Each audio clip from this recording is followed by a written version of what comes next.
అయితే భగవంతుడికి మనం చేసేటువంటి పూజ ఆయనకి చేరాలి అంటే ఈ 3 విధాలైనటువంటివి జరిగితేనే భగవంతుడికి చేరుతుందన్నమాట. ముందుగా ఏం చేస్తామంటే యజ్ఞం ద్వారా హవిస్సును అందిస్తాం. తర్వాత ఆ యజ్ఞ ప్రసాదాలంతా కూడా మండలంలోకి తీసుకొని వెళ్తాం.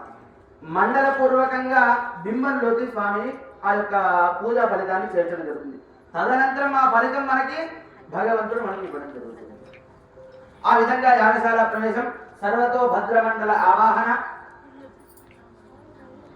విశేషమైనటువంటి చండీ హోమ కార్యక్రమం, అదేవిధంగా యంత్రానికి మహాన్యాసపూర్వక రుద్రాభిషేకం, ఈ విధమైనటువంటి కార్యక్రమాలు రేపటి రోజు ఉదయం జరగనున్నాయి. కనుక భక్తులంతా కూడా రేపటి రోజు కూడా ఇదే విధంగా పూజా కార్యక్రమంలో పాల్గొన్నట్లయితే రేపటి సాయంత్రం పూజ గురించి మళ్ళా చెప్తాం. అది ఇప్పుడే చెప్పొచ్చు అంటే అది చెప్పడానికి కుదరదు. ఎందుకంటే రేపు సాయంత్రం ఇంకా విశేషమైనటువంటి పూజలు ఉన్నాయి. అది చెప్పానుకోండి సాయంత్రం వస్తానని అనుకుంటారు. అది తెలుసుకోవాలి అంటే రేపు పొద్దున తప్పకుండా మీరు రావాల్సి ఉంటుంది. అదేవిధంగా తదనంతరం తీర్థప్రసాద గోష్ఠి రేపటి రోజు, అదేవిధంగా అన్న సంతర్పణ కార్యక్రమం కూడా జరుగుతుంది. కనుక భక్తులందరూ మీ అందరికీ నా జూనియర్, మా పాఠశాలలో చదువుతున్న మా జూనియర్. అంటే వీడు శివారాధన చేస్తాడా అనే నమ్మకం అసలు ఫస్ట్ నాకు లేదు. ఎందుకంటే నేను చాలా వరకు చూశాను.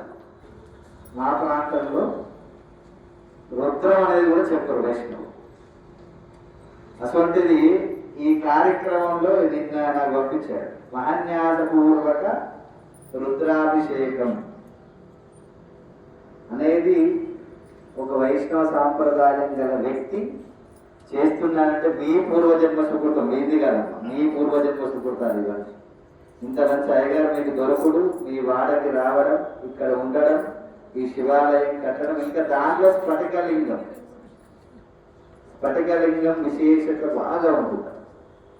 ఒక స్వామీజీలు మాత్రమే స్ఫటికలింగ అర్చన చేసేవాళ్ళు పూర్వకాలంలో.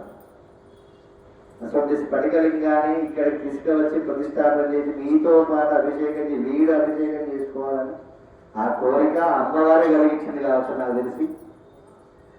భార్య ఉన్న దగ్గర భర్త లేకుండేలా అని చెప్పేసి ఆ అమ్మవారే వీరిలో ప్రవేశించి ఆ సంకల్పం గెలిపించి మీ అందరి సహాయ సహకారాలతోని ఇంత మంచి కార్యక్రమం, ఈ స్ఫటిక దేవతార్చన ఒకటి, ఇంకా పంచాయతీలు శివ పంచాయతీలు నాతో చెప్పాడు, ఇంకా సుబ్రహ్మణ్య స్వామి చెప్పాడు, గంగని చెప్పాడు, నవగ్రహాలని చెప్పాడు.